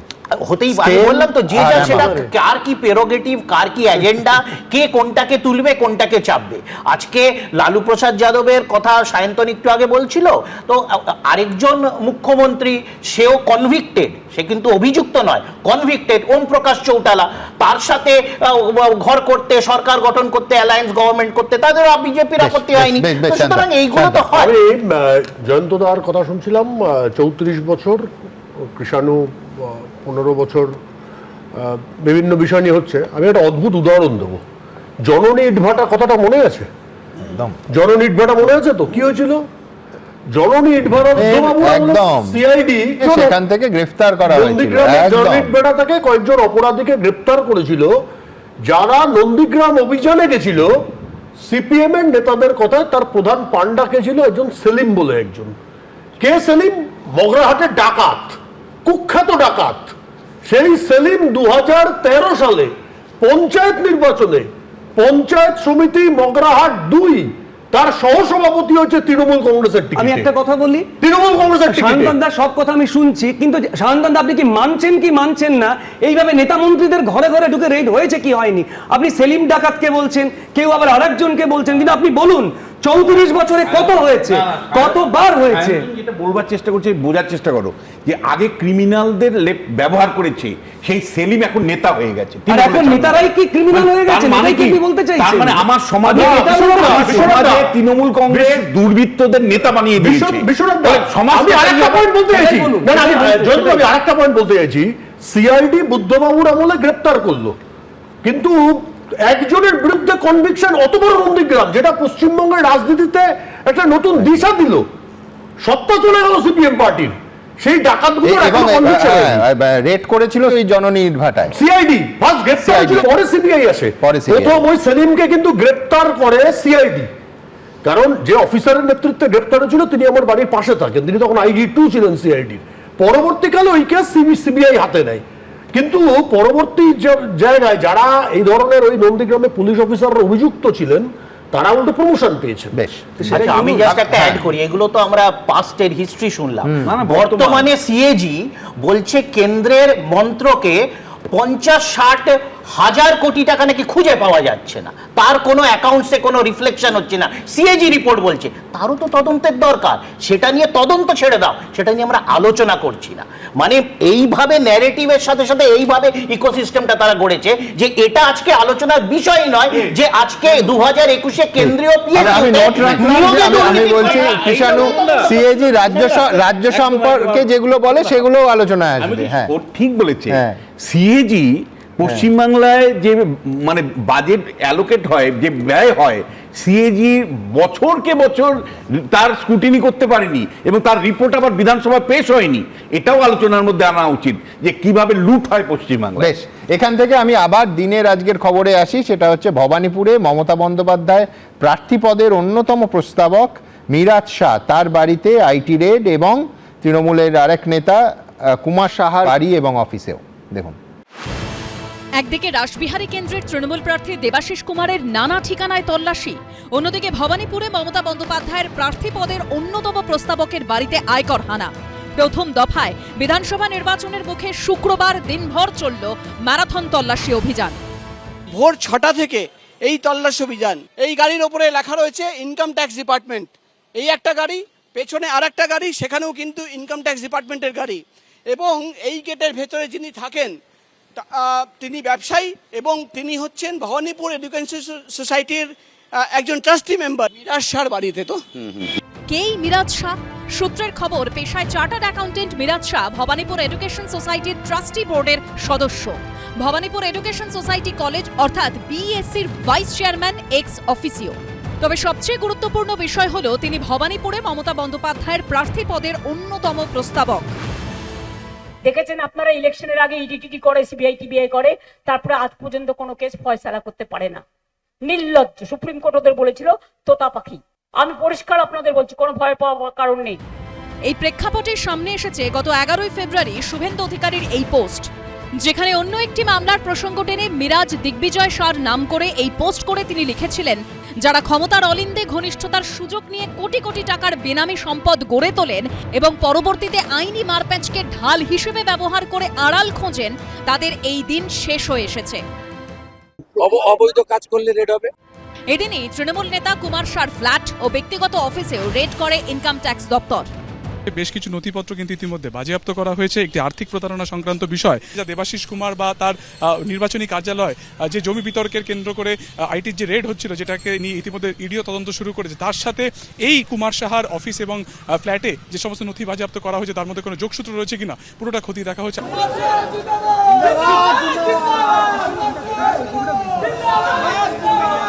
শ্রমিক নেতার বাড়িতে মমতা ব্যানার্জির সৈনিক, লড়াকু সৈনিক কুমার শাহর বাড়িতে ইডি সিবিআই রেড করবে না, এটা অস্বাভাবিক। উল্টোপাল্টা গন্ডগোল হলে তো তল্লাশি হবেই। আর তল্লাশির সঙ্গে আমাদের কি সম্পর্ক আছে? যদি মনে করে থাকে তারা রাজনৈতিক প্রতিহিংসার জন্য এইসব কাজ করছে বা বিজেপি করাচ্ছে, সুপ্রিম কোর্টের দরজা খোলা, ওখানে যেতে পারবেন না, কারণ এরা প্রত্যেকেই প্রতিষ্ঠিত, চিহ্নিত। সব মিলিয়ে ভোটের মুখে দিকে দিকে আয়কর অভিযান ঘিরে চরমে রাজনৈতিক চাপানোতর। প্রকাশ সিনহা, সুকান্ত মুখোপাধ্যায় ও কৃষ্ণেন্দু অধিকারীর রিপোর্ট, এবিপি আনন্দ। দেখুন, একদিকে যেমন কেন্দ্র বা রাজ্যের এজেন্সিগুলো গত এক দশকে তাদের যাবতীয় বিশ্বাসযোগ্যতাকে নিজেরাই ধূলিসাৎ করেছে, তেমনি অন্যদিকে রাজনৈতিক দলগুলো নিয়মিত বেশিরভাগ তদন্তে বাধা সৃষ্টি করে তদন্তকারী সংস্থাগুলোর কাজটাকে আরও কঠিন করে তুলেছে। একদিকে দেখুন, ইডি বা সিবিআইয়ের কেস হওয়া মানেই তৃণমূলের নেতানেত্রীদের ডাক বা বাড়ি অফিসে রেড। আবার অন্যদিকে রাজ্যের সিআইডি যখন জলপাইগুড়ি হোমে শিশু পাচার কেসের তদন্ত করে, তখন শুধুমাত্র বিজেপির নেতানেত্রীদেরই ডাক পড়ে এবং তাদের জেরা হয়। এটা খুবই দুর্ভাগ্যের যে রাজনীতির কুশীলবরা এখন দায়িত্ব নিয়ে ওই কোট আনকোট নিরপেক্ষ তদন্ত বিষয়টাকে সোনার পাথরবাটির মতো অক্সিমরণে পরিণত করেছে। আমার পরের বক্তা প্রাক্তন পুলিশ কর্তা সলিল ভট্টাচার্য কি মানবেন? সুমন, মানে কে যে নেতা আর কে যে অপরাধী আমি এখনো বুঝতে পারছি না। দেখো, ইডি সিবিআই বলো, সেন্ট্রাল এজেন্সি বলো, এই যে সময়টা খুব কনসপিকুয়াস, এটা আমি মেনে নিলাম যে আর মাত্র 6 দিন বাকি আছে। এই নির্বাচনের 6 দিন আগে এই যে তেরেফুরে এই যে নাবা, এর কি রেজাল্টেন্ট এফেক্টটা কি? এই সময়টা এত কনসপিকুয়াস যে সাধারণ মানুষের এটার প্রতিদিনকার সকালের চর্চা হয়ে দাঁড়িয়েছে। আমি জয়ন্তের সঙ্গে একমত, সকালবেলা উঠলেই টিভিটা খুললেই কিছু না কিছু দেখা যাবেই। এবং খালি তাই না, যেমন তোমার ইডি তেমনি তোমার সিবিআই, এখন হঠাৎ কোথা থেকে তেরেফুরে ইনকাম ট্যাক্সও ঢুকে গেল। মানে আমি বোঝার চেষ্টা করছি যে তাহলে কি নির্বাচন, এসআইআর, সুপ্রিম কোর্ট আর মমতা ব্যানার্জি সেই সওয়াল করা সুপ্রিম কোর্ট সবই একই সূত্রে গাঁথা আমার মনে হচ্ছে। 1 নম্বর। 2 নম্বর, দেখো ঠিক এই যে গত তুমি যেটা বললে সারদার কেসটা, 389টা মামলা হয়েছিল, 387টা ডিসপোজড অফ, 2টো মামলা এখনো বারাসাত কোর্টে পেন্ডিং রয়েছে। একটির তো নথি হারিয়ে গেছে, আরেকটি কোনো এভিডেন্স এখন পর্যন্ত দিতে পারেনি। তাহলে দেখো, যেরকম পুলিশ বলো, যেরকম সিআইডি বলো, স্টেট গভর্নমেন্টের রাজ্য সরকারের ইকোনমিক অফেন্স উইং বলো আর অ্যান্টি করাপশন ব্যুরো বলো, আর এদিকে ইডি বলো আর সিবিআই বলো আর ইনকাম ট্যাক্স বলো। সারদা সুদীপ্ত সেনের কেসে রাজ্য পুলিশ বলছে সেই কেস ফাইলটাই হারিয়ে গেছে, কাগজপত্র হারিয়ে গেছে, ফাইলটা তো এমনি এমনি হয়, নথিটাই হারিয়ে গেছে। সুতরাং আর একটা কেস তো এখনো রয়েছে, তার কোনো উত্তর নেই। 389টা কেস একটার পর একটা, যেই কেসে 3.5 বছর তোমার এই মুখপাত্র আমাদের কুণাল ঘোষ যেটা বন্দী ছিলেন, এবং সেইখানে ল অ্যান্ড অর্ডার করতে আমি এই কসবা থেকে আমি দৌড়ে গেছি বারুইপুরে। আমার মনে আছে, আমার সমস্ত কিছুই মনে আছে এক এক করে। দেখো, নির্বাচনের প্রাক্কালে এটা যখন হচ্ছে, এটা একটা স্বাভাবিকভাবে মানুষের একটা চর্চার মধ্যে আসছে, এটা নিয়ে প্রশ্ন উঠবে। আর সবচাইতে বড় কথা, এই দেবাশিস কুমারী বলো আর এই আরেকজনকে তৃণমূল নেতা কি নাম বলে, কি সাহা, কুমার সাহানাকে, প্রত্যেকের তুমি ক্রিমিনাল ব্যাকগ্রাউন্ডটা দেখো খালি। আমি তো এইসব ক্রিমিনাল নেতা, এই সমস্ত শাসক দলের নেতার নাম আমি নেতা বলে জানি না কখনো। আজকে আমি দেখছি হঠাৎ এদের যে ব্যাকগ্রাউন্ড, যেগুলো সব অবলুপ্তির পথে। গত 1.5 দশক ধরে এই যে রাজ্য সরকারের যে সমস্ত এজেন্সিগুলো আছে, আমি যেগুলো নাম বললাম, ইকোনমিক অফেন্সিং বলো, অ্যান্টি করাপশন ব্যুরো, সিআইডি বলো, পুলিশ বলো, যাই বলো, এদেরকে নিজেদের রাজনৈতিক স্বার্থে যেরকম ব্যবহার করা হচ্ছে, আমার বলতে দ্বিধা নেই। আজকে কেন্দ্রীয় সরকার এই প্রাক নির্বাচনী মুহূর্তে এই 6 দিন আগে এই যে এদের পেছনে এই যে লাগানো হলো, এটা আমার মনে হয় এটা ব্যাকফায়ার করার একটা সুযোগ বা সুবিধাও আছে বলে মানুষের একটা সম্ভাবনা আছে ব্যাকফায়ার করার একটা অ্যাপ্রিহেনশন মানুষের মনে আছে। যে যতটা এগিয়েছিল, আমার মনে হচ্ছে গত 3, 4, 5 দিন 7 দিন ধরে সুজিত বসু বলো, রতিন ঘোষ বলো, এই দেবাশিস কুমারকে 2 দিন 3 দিন ধরে ডাকা হচ্ছে, তথাকথিত ওই সমস্ত যাদের ব্যাকগ্রাউন্ড রয়েছে তাই সেই সমস্ত নেতাকে, এবং যে প্রস্তাবক, one of the proposer of মাননীয় মুখ্যমন্ত্রীর যে নমিনেশন ফাইলে, তার বাড়ি তো রেট। আমার মনে হয় এটা একটা মোটিভেটেড, এবং এর কোনো কিন্তু একটা অ্যাডভার্স রেজাল্ট একটা কিন্তু আমার মনে হয় সেটাই কিন্তু হবে বলে আমার মনে হচ্ছে। খুব একটা সদর্থক ভূমিকা কিছু এর মধ্যে কিন্তু উদ্দেশ্য চরিতার্থ হবে বলে আমার মনে হয় না। ধন্যবাদ আপনাকে। দেখুন, রাজনৈতিক দিক থেকে দেখলে এই প্রত্যেকটা রেড তৃণমূলের নার্ভ সেন্টারের অত্যন্ত কাছে হচ্ছে। কেন বলছি? 8ই জানুয়ারি আইপ্যাকের অফিস এবং ডিরেক্টরদের বাড়িতে রেড। বলা বাহুল্য যে এই নির্বাচনে আইপ্যাক তৃণমূলের অত্যন্ত গুরুত্বপূর্ণ নার্ভ সেন্টার। 2, দিল্লিতে আইপ্যাকের 3 ডিরেক্টরের একজনকে গ্রেফতার, অবশ্যই আইপ্যাক ও তৃণমূলের কাছে একটা বড় ধাক্কা। 3, দেবাশিস কুমার শুধু পুরসভার মেয়র পরিষদ বা রাসবিহারী কেন্দ্রের বিধায়ক বা রাসবিহারী কেন্দ্রের প্রার্থী নন। দেবাশিস কুমার তৃণমূলের নার্ভ সেন্টার দক্ষিণ কলকাতার সাংগঠনিক জেলার সভাপতি। অবশ্যই বলতে হবে এই দক্ষিণ কলকাতা জেলার মধ্যে পরে মুখ্যমন্ত্রীর বিধানসভা কেন্দ্র ভবানীপুর। 4, যার বাড়িতে আইটি রেড হলো সেই মিরাজ শাহ হলেন ভবানীপুর কেন্দ্রে মমতা বন্দ্যোপাধ্যায়ের মনোনয়নের 4 জন প্রস্তাবকের একজন। আমার পরের বক্তা বিশ্বনাথ চক্রবর্তীর কাছে এই প্রশ্নে আসব যে এই 3.5 মাসে যা হচ্ছে সেটা কি মাও সেতুংয়ের কথায় সদর দফতরে কামান দাগা? একেবারে অন্য প্রেক্ষিতে বললাম, আমি বলছি এর কি রাজনৈতিক উদ্দেশ্য আছে? আপনার কি মনে হয়? সুমনদা, কিছুক্ষণ আগেই আপনার টেলিভিশনে দেখলাম সম্প্রচারিত হচ্ছে যে হরমুজ প্রণালীকে খুলে দেওয়া হয়েছে তেল এবং গ্যাস সরবরাহ করবার জন্য। আর আপনাকে জানিয়ে রাখি, ক্রুড অয়েলের দাম 10% পড়ে গেছে উইদিন 5 মিনিট। একেবারেই যখন হরমুজ প্রণালী খুলে দেওয়া হচ্ছে, তখন তৃণমূল কংগ্রেসের অর্থের উৎস কিন্তু বন্ধ করে দিচ্ছে ইডি, এবং সেই উদ্যোগটাই তারা নিচ্ছেন।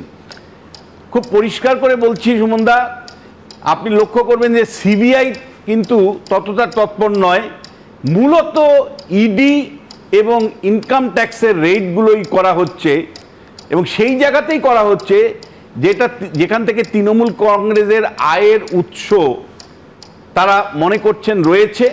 ফলে আয়ের উৎসটা বন্ধ করে দিতে চাইছেন নির্বাচনের আগে, যাতে অর্থের অতিরিক্ত যোগান বন্ধ হয়ে তৃণমূল কংগ্রেস তার অতিরিক্ত তৎপরতাটাকে কমিয়ে দিতে পারে। যেভাবে মিরাজ শাহকে মানে বাড়িতে রেড করা হয়েছে, তিনি প্রস্তাবক তৃণমূল কংগ্রেসের, মানে শোনা যায় যে তিনি আয়ের অন্যতম উৎস মমতা বন্দ্যোপাধ্যায়ের। একইভাবে কুমার শাহ তিনি পেশি শক্তির অন্যতম কর্ণধার। ফলে এই রেডগুলো কিন্তু সরাসরি বলা যায় যে নার্ভ সেন্টারে, অর্থাৎ মমতা বন্দ্যোপাধ্যায়ের নার্ভ সেন্টারে অ্যাটাক করা, যাতে করে মমতা বন্দ্যোপাধ্যায়কে বেকায়দায় ফেলা যায়। ফলে এটা কিন্তু আর 5টা রেডের সাথে আপনি তুলনা করলে কিন্তু চলবে না। এটা সরাসরি সদর দপ্তরে আঘাত হানার একটা উদ্যোগ। উদ্দেশ্যটা কি? যে নির্বাচনের তৃণমূল কংগ্রেসের যে অর্থ যোগান হয় সেই যোগানটা, সেই সাপ্লাই লাইনটাকে কেটে দেওয়া। ফলে যখন হরমুজ প্রণালী যখন খুলছে তখন তৃণমূল কংগ্রেসের আয়ের উৎসকে বন্ধ করে দেওয়ার জন্য কিন্তু ইডি এবং ইনকাম ট্যাক্স একের পর এক রেড চালিয়ে যাচ্ছে।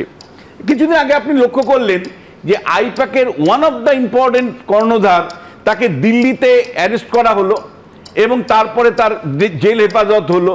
উদ্দেশ্য কি? একটাই, যে আইপ্যাক টিম, যার মাধ্যমে বিপুল পরিমাণে টাকা ডিস্ট্রিবিউট হয় বলেই খবর। ফলে আইপ্যাককে যদি কিছুটা নাড়িয়ে দেওয়া যায় তাহলে নির্বাচনে তার ফয়দাটা তৃণমূল কংগ্রেস সরাসরি নিতে পারবে না। আর বিজেপি চাইছে যে ভাষায় গত কয়েকটা নির্বাচন তৃণমূল কংগ্রেস পরিচালনা করেছে, যে কায়দায় পরিচালনা করেছে, যে বিপুল অর্থের বিনিময়ে পরিচালনা করেছে রিজিওনাল পলিটিক্যাল পার্টি হয়েও, সেই ভাষাতেই উত্তরটা বিজেপি এবার দিতে চাইছে।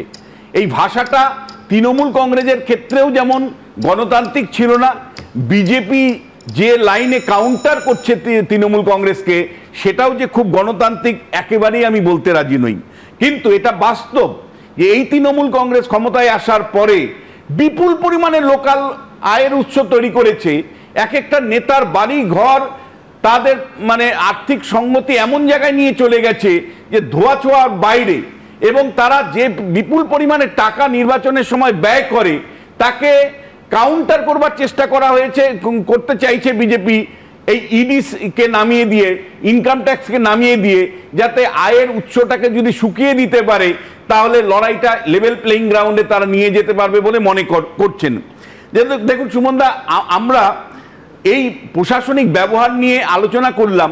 অবশ্যই আমি মনে করি নির্বাচনের সময় যেভাবে তৎপরতা দেখাচ্ছে সেটা কখনো কখনো বেআব্রু মনে হচ্ছে, কিন্তু এই প্রশাসনিক তৎপরতাটা মমতা বন্দ্যোপাধ্যায় যখন করেন তার সিআইডি দিয়ে, পুলিশ দিয়ে, রাজ্য প্রশাসনকে নামিয়ে, তখনও কিন্তু একইভাবে আমরা বারবার সরব হই যে কিভাবে মমতা বন্দ্যোপাধ্যায় প্রশাসনটা তার পার্সোনাল কারণে, তার দলীয় কারণে ব্যবহার করছেন।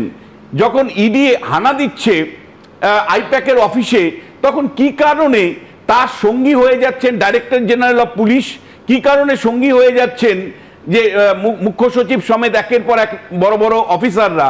ফলে মমতা বন্দ্যোপাধ্যায় যেমন প্রশাসনকে দলীয়করণ করে মানে বিরোধীদের উপর ঝাঁপিয়ে পড়েন, ঠিক একইভাবে ওই ভাষাতেই নরেন্দ্র মোদী, অমিত শাহরা ইডি এবং আইটিকে নামিয়েছেন নির্বাচনে প্রত্যুত্তর দেওয়ার জন্য।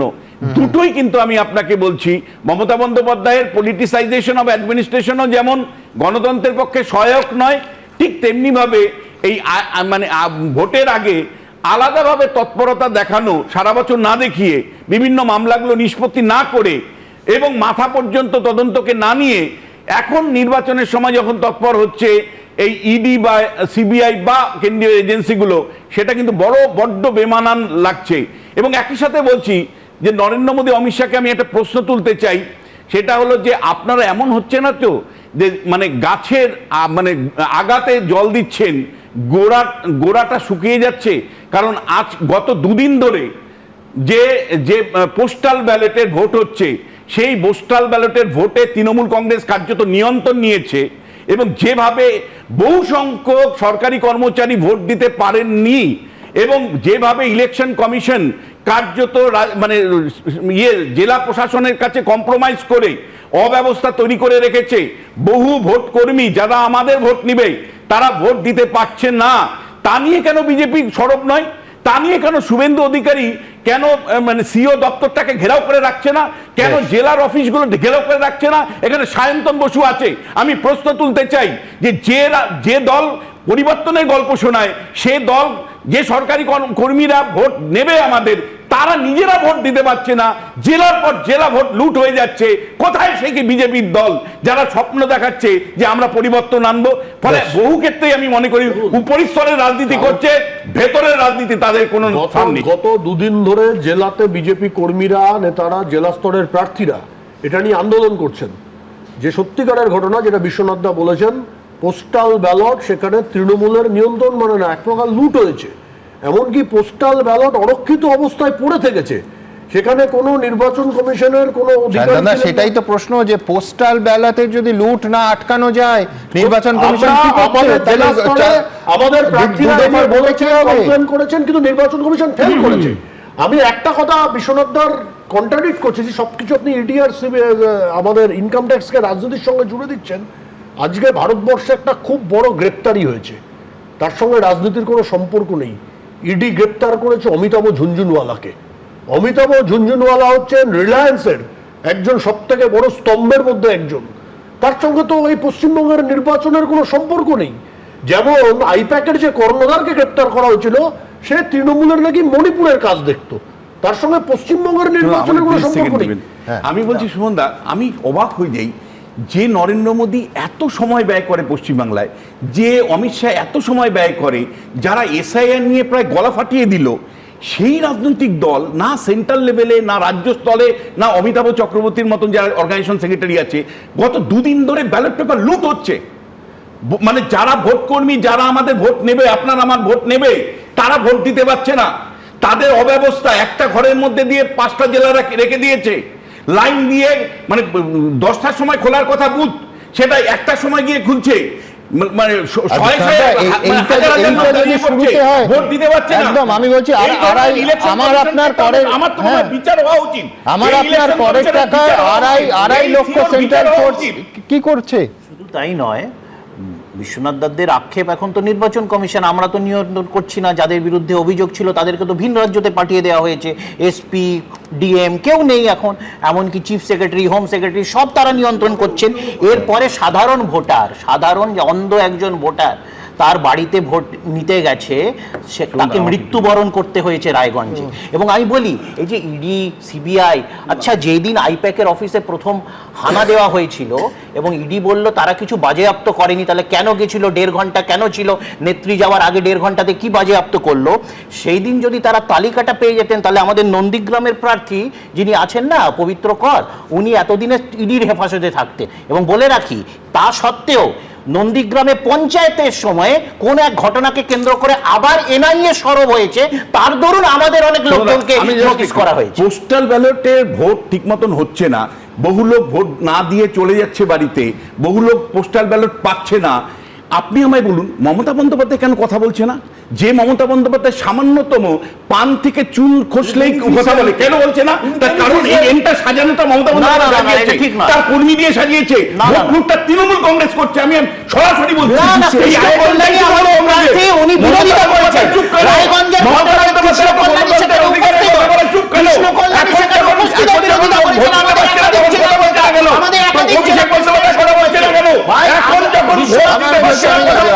রাজনৈতিকভাবে যদি রিড করি, তাহলে কি ডিএ পায়নি বলে একেবারে সেখানে রাজনৈতিক কোন অঙ্ক আছে? রাজনৈতিক অঙ্কের কথা বললে অনেকেই বিশ্বনাথদার মতো মনে করেন যে এই ইডি এবং আইটি রেটটা ফান্ডিং বন্ধ করার। আপনাদের কর্ণাটক ভোট মনে আছে?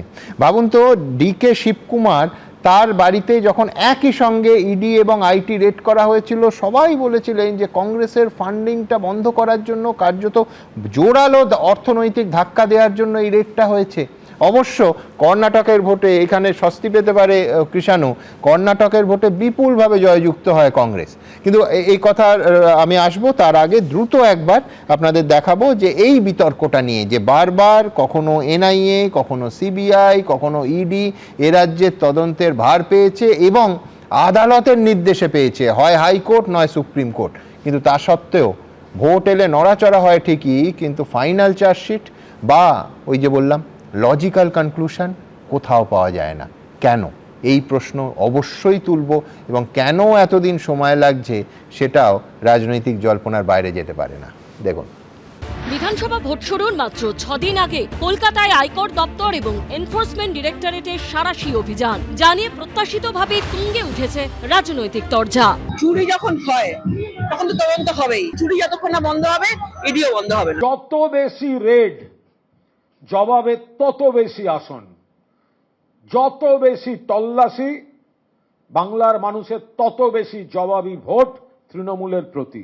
এ রাজ্যে এই ছবি অবশ্য নতুন নয়। ভোটের মুখে কেন্দ্রীয় এজেন্সির হানা, হেভিওয়েটদের ঠিকানায় পৌঁছে যাওয়া, তা নিয়ে বাকযুদ্ধ এসব আগেও দেখা গেছে। গত লোকসভা ভোটের আগে 2024 সালে 23শে মার্চ মহুয়া মৈত্রর অফিস এবং বাসস্থান সহ মোট 4টি জায়গায় হানা দিয়েছিলেন সিবিআই অফিসাররা।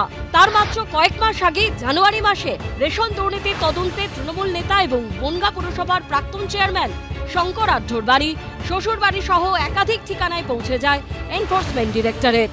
এ রাজ্যে ভোটের আগে জিজ্ঞাসাবাদ ঘিরেও চড়েছে রাজনীতির পারো।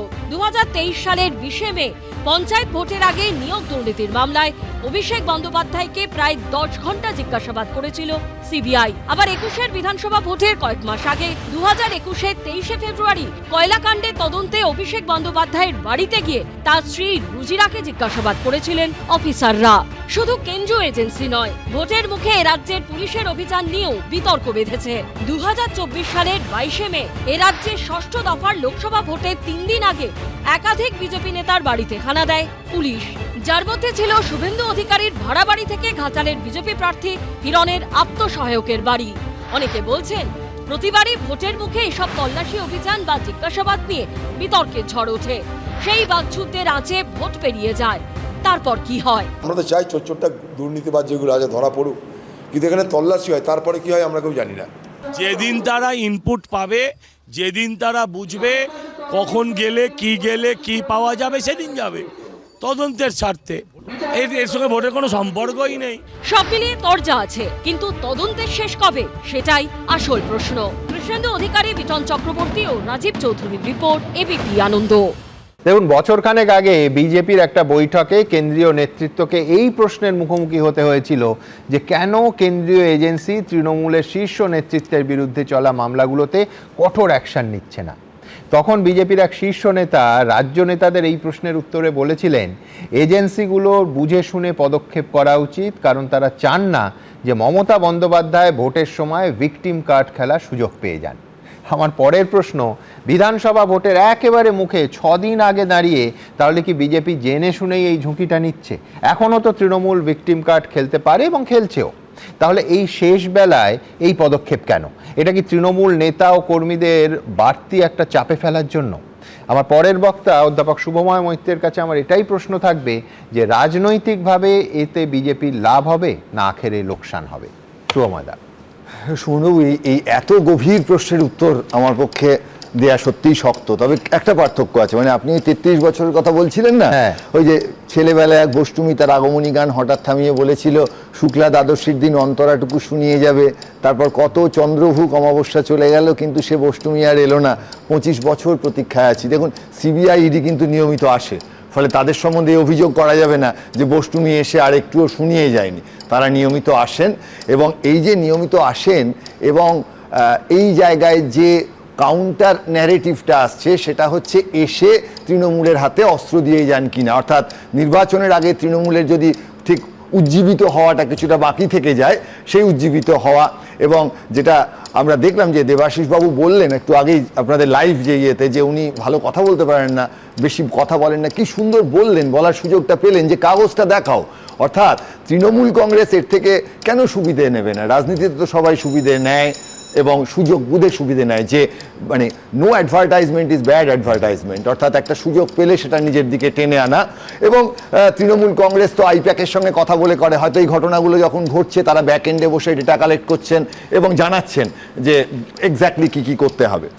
মুশকিলটা যেটা হচ্ছে, জয়ন্তদাও বললেন, সলিলদাও বললেন, ওই বারবার করে যে কথাটা আসছে মাঝে মাঝে 34 বছরের কথা ফিরে আসছে। এবং সত্যিই তো যখন বিবাহিত না জীবিত যে আলোচনাটা এলো, যেটা জয়ন্তদা বললেন, এখন মোটামুটি বাঙালি পুরুষ মানুষ যারা বাড়িতে ভয়টায় পান তারা সকলেই বলবেন আমি বিবাহিত এবং জীবিত, তারা কখনো বলবেন না যে দুটো আলাদা। ঠিক একই রকমভাবে এই যে প্রভাবশালী আর পকেট খালি বললেন, যেটা বিমান বসু তো উদাহরণ, আপনি কিছুদিন আগে ইন্টারভিউ নিয়েছিলেন, আমরা খুঁটিয়ে দেখেছি, অত্যন্ত প্রভাবশালী। বামফ্রন্ট আমলে বিমান বসুর প্রভাব ছিল না এ কথা কেউ বলবে না, কিন্তু একই সঙ্গে তার পকেট খালি।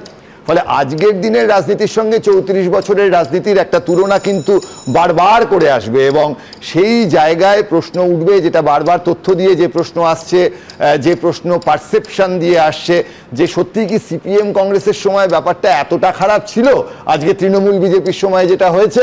এবং এই যে মূল যে আলোচনাটা আসবে, যে আঁতাতের জায়গাটা, অর্থাৎ তৃণমূল এবং বিজেপি এই দুটো একই দল না আলাদা দল, একই প্রশ্ন কংগ্রেস এবং সিপিএম নিয়ে আসবে। 2004-এ মমতা ব্যানার্জি একটি আসন পেলেন, বাকি 41টি আসন বামফ্রন্ট এবং কংগ্রেস তারা মিলে পেল, তারপর একসঙ্গে সেই সরকার চললো, আবার ঝগড়াও হয়ে গেল।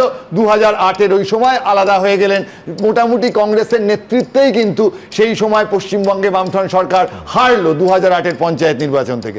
ফলে তৃণমূল এবং বিজেপির মধ্যে যে সম্পর্ক, তার মধ্যে এই সম্পর্কটাই আছে। এবং আরএসএস যদি রাজনৈতিকভাবে মনে করে আরএসএস এর মূল শত্রু কে, কংগ্রেস এবং সিপিআইএম, ফলে আরএসএস যদি মনে করে যে হ্যাঁ বিজেপি জিততে পারবে, তাহলে অবশ্যই তারা চাইবে বিজেপি জিতুক। কিন্তু যদি মনে করে যে বিজেপি ঠিক জিততে পারছে না, তৃণমূল থাকলে তাদের তো কোনো রকম সমস্যা আমি দেখছি না, কারণ অবশ্যই আরএসএস এর রাজনৈতিক শত্রু সিপিআইএম এবং কংগ্রেস, তাদেরকে আটকানোটাই বিজেপির মূল লক্ষ্য। এবং সেক্ষেত্রে তৃণমূল যদি বেশি আসন পায় সেটা অবশ্যই ভালো, সিপিএম বা কংগ্রেস কোনো আসন পাওয়ার চেয়ে। সুতরাং এই প্রশ্ন লাস্টে থাকবে। আপনি যে কবিতাটা আজকে বলেননি, আগে বারবারই বলতেন, তার 5 নম্বর আর 17 নম্বর লাইন।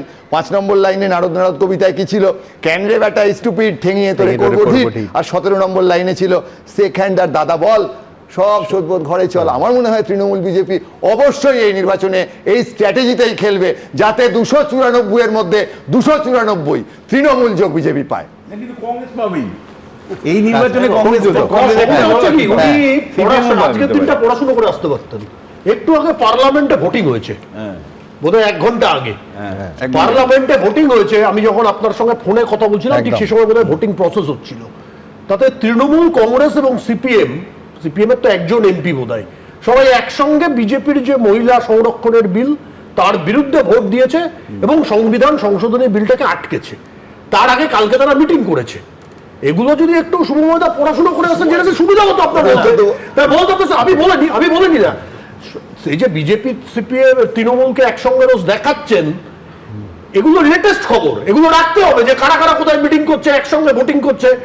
কালকে ধরুন তর্কের খাতিরে হওয়ার সম্ভাবনা নেই, রাহুল গান্ধী প্রধানমন্ত্রী হয়ে গেলেন, প্রতিরক্ষা মন্ত্রী মোহাম্মদ সালিম আর পশুপালন মন্ত্রী অভিষেক ব্যানার্জি। নিশ্চিন্তে রাখুন, ওখানে ওখানে ওখানে ওখানে শুভেন্দু অধিকারী মন্ত্রী হতে যাবে না, এটা রিয়েলিটি। তার জন্য একটু এগুলো জেনে বলা, লেটেস্ট আপডেটেড হয়ে বলা। শান্তন বাবু, আমি কি করবো, আমি বুড়ো অঙ্কে 13, আমার শেষ করতে দিন, শেষ করতে আমার একটু শেষ করতে দিন। আমি করে ওই কোনো এককালে একটা পড়ে এসছেন, ওটা থেকে একটা পুরনো পড়া বলি, মনুমেন্টের তলায় মাঝখানে দাঁড়িয়ে আছেন ভিপি সিং, একদিকে সায়ন্তনবাবুর দলের লোক, একদিকে সিপিএম দলের লোক। রাজনীতিতে সায়ন্তনবাবু যে চালাকিটা করছেন, আমাকে অশিক্ষিত বলে বেশ করেছেন, সেটা হচ্ছে সময়ের সঙ্গে রাজনীতির পরিবর্তন, সময়ের সঙ্গে এই বিজেপি সিপিএম এর সঙ্গে একসঙ্গে সমর্থন করে এই বিজেপি করেছে। একদম প্রত্যেকটি রাজনৈতিক দল তৃণমূল বিজেপির সঙ্গে আছে, অন্য রাজনৈতিক দলের সময়ের সঙ্গে তাদের চরিত্রের ঠিক থাকে না।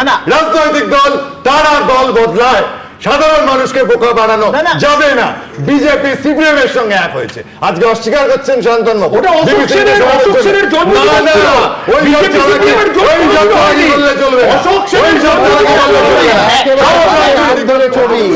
ছবিটাও দেখিয়ে দিতে পারি। দেখলাম প্রণয় রায়ের অ্যানালজি যে বাম ভোটই তো বিজেপিকে শক্তিশালী করেছে।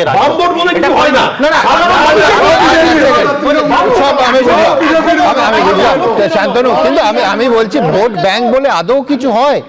কেউ বন্ডেড লেবার নয়। আজকে যেটা তোমার ভোট কালকে ওর ভোট হতেই পারে।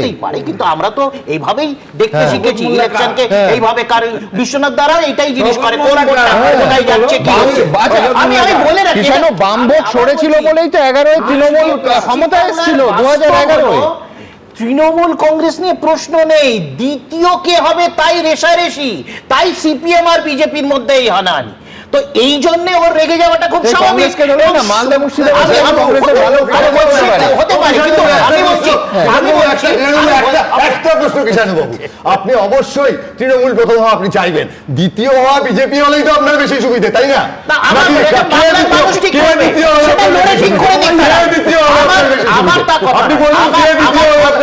আমি তো চাইবো যে বাংলার যারা ভূমিপুত্র, যারা বাঙালি অস্মিতা নিয়ে কথা বলে তারা হোক। বিজেপি সেখানে একটা বহিরাগত শক্তি, কখনোই আমি বাংলার মাটিতে বিজেপিকে চালানোর কোনো স্থান দেবো না। কিন্তু বিষয়টা তো তা নয়। আজকে আমরা এখানে গুন্ডার কথা বললাম, এখানে অনেকেও গুন্ডা, এ গুন্ডা, অমুক গুন্ডা, ছোট গুন্ডা, বড় গুন্ডা। সব থেকে বড় গুন্ডার কথা আমার নেতা অভিষেক বন্দ্যোপাধ্যায় বলেছে, স্বরাষ্ট্রমন্ত্রী অমিত শাহ থেকে বড় গুন্ডা ভারতবর্ষে, ভারতের স্বাধীন ইতিহাসে কখনো হচ্ছে কিনা এবং শুধু তাই না, এই যে বললো হচ্ছে যে টাকার জোগান নাকি আমাদের আটকে দিলে সেটা লেভেল প্লেইং ক্রিয়েট হয়ে যাবে, বিশ্বনাথ দা সম্ভবত বললো। আর খুব ভালো কথা, বিজেপির সাথে টাকার জোগানে লেভেল প্লেইং ফিল্ড একটু যেটা ইলেকশন কমিশনে দেওয়া। কিন্তু আমি বলছি যে ইলেকটোরাল বন্ড কিষাণু ভুলে গেছো, 1 নম্বর বিজেপি, আঞ্চলিক দলগুলোর মধ্যে 1 নম্বর হচ্ছে তৃণমূল। না না, বিজেপির সাথে কেউ নেই, ইলেকটোরাল বন্ড বিজেপির সাথে কেউ নেই। আঞ্চলিক দলের মধ্যে 1 নম্বর তোমরা, আর গোটা দেশে 1 নম্বর সায়ন্তন বসুরা। আমার কথা হচ্ছে বিজেপির সাথে টাকার যাকে অ্যারেস্ট করেছে তার সাথে রিলায়েন্স গোষ্ঠীর কি সম্পর্ক, কোনটা কার এজেন্ডা বাস্তবায়িত করতে অ্যারেস্ট হয়েছে সেটাও তো আমরা জানি। একদম সেটা জানি, কিন্তু আমি বলছি গোটা দেশে 1 নম্বর বিজেপি, 2 নম্বর তৃণমূল কংগ্রেস ইলেকট্রাল বন্ডের ক্ষেত্রে। কে কাটে টাক্কর? বরাবর পেরিয়ে গেলে তৃণমূল খায় না, মাথায় দেয় কেউ জানে না, তার সব থেকে বেশি টাকা আপনার বিজেপি। এটা হতে পারে কোনো 22টা রাজ্যে বিজেপি সরকার, দ্বিতীয় আপনার বিজেপি 22টা রাজ্যে বিজেপি সরকার, আপনি বরাবর পেরিয়ে যাবেন। বিজেপি তৃণমূলটা খায় না, মাথায় দেয় সেটা কেউ বলতে পারবে না। তৃণমূল কংগ্রেস আছে না কোথায়, তো বলি আছে না কোথায়,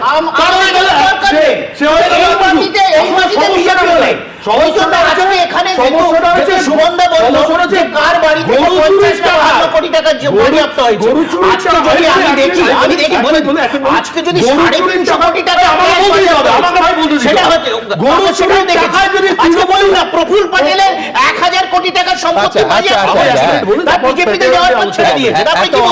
আমারও বুড়ুনের মতো অবস্থা হয়ে যাবে। হ্যাঁ, কত কোটি বলছিলেন? বিজেপি সমৃদ্ধ হয়নি, বালি চুরির টাকায় বিজেপি সমৃদ্ধ হয়নি। বিজেপির 52 সাল থেকে আজকে 2026 সাল, এত বছরের তপস্যাতে আজকে বিজেপি এই জায়গায় এসছে। তৃণমূল কংগ্রেস 98-99 সালে তৈরি হয়েছে। বিশ্বনাথ দা ছিলেন আমার সঙ্গে, বিশ্বনাথ দা তর্ক হলো আপনার এই স্টুডিওতে এইখানে কিভাবে তৈরি হয়েছে, আমি তার উদাহরণ দিয়েছি এবং আমি সেই বক্তব্যে স্টিক করেছি। আমি দ্রুত এবার চলে যাব একেবারে এই অঙ্ক থেকে সার্ভের অঙ্কে। আপনারা জানেন Facebook, YouTube, x, Insta, thread সমস্ত জায়গায় আমরা কিছু মন্তব্য দিই, কত শতাংশ মানুষ একমত হচ্ছেন। ভোটের আগে তৃণমূল নেতাদের বাড়িতে কেন্দ্রীয় এজেন্সির হানা, তদন্তের স্বার্থে নাকি রাজনৈতিক প্রতিহিংসা? তদন্তের স্বার্থে এমনটা মনে করছেন 68% লোক, রাজনৈতিক প্রতিহিংসা মনে করছেন 30%, বলতে চাননি 2%। অমিত শাহর হুমকির পাল্টা হুঁশিয়ারি অভিষেক বন্দ্যোপাধ্যায়ের, এক্ষুনি পরে প্রতিবেদন দেখাবো। ফল বেরোনোর পর অশান্ত হয়ে উঠবে রাজ্য, অশান্ত হয়ে উঠবে এমনটা মনে করছেন 86% মানুষ, অশান্ত হবে না মনে করছেন 12% মানুষ, বলতে চাননি 2%। পরের প্রশ্ন ছিল হেভিওয়েট নেতাদের হুমকি হুঁশিয়ারি বন্ধ করতে কড়া ব্যবস্থা নেওয়া উচিত কি নির্বাচন কমিশনের? 96% মানুষ নির্দ্বিধায় বলেছে নির্বাচন কমিশনের কড়া ব্যবস্থা নেওয়া উচিত, 3% মানুষ তার সঙ্গে একমত হননি, 1% মানুষ বলতে চাননি। মন্তব্যে আসবো পলাশ চৌধুরী, তিনি লিখছেন দুর্নীতি যদি হয়ে থাকে তাহলে স্রেফ ভোটের কারণে এজেন্সি কি হাত গুটিয়ে থাকবে? অতীশচন্দ্র ভাওয়াল লিখছেন ভোট যখন দোরগোড়ায় তখন বেছে বেছে তৃণমূল ঘনিষ্ঠদের বাড়িতে তল্লাশি হলে কেন্দ্রীয় এজেন্সির দিকে তো আঙুল উঠবেই। সুভাষ ঘোষাচার্য লিখছেন তৃণমূলে দুর্নীতিগ্রস্তের অভাব নেই তাই এজেন্সির তল্লাশি, কই বাম কংগ্রেসের বাড়িতে তো এজেন্সি যাচ্ছে না। বসন্ত রায় লিখছেন এ রাজ্যে এজেন্সির আনাগোনা দেখলেই বোঝা যায় ভোট আসছে। সুচন্দ্র চক্রবর্তী লিখছেন, রাজ্য পুলিশ যখন বেছে বেছে বিরোধীদের বাড়িতে যায়, গ্রেফতার করে, তখন তৃণমূলের নৈতিকতা কোথায় থাকে?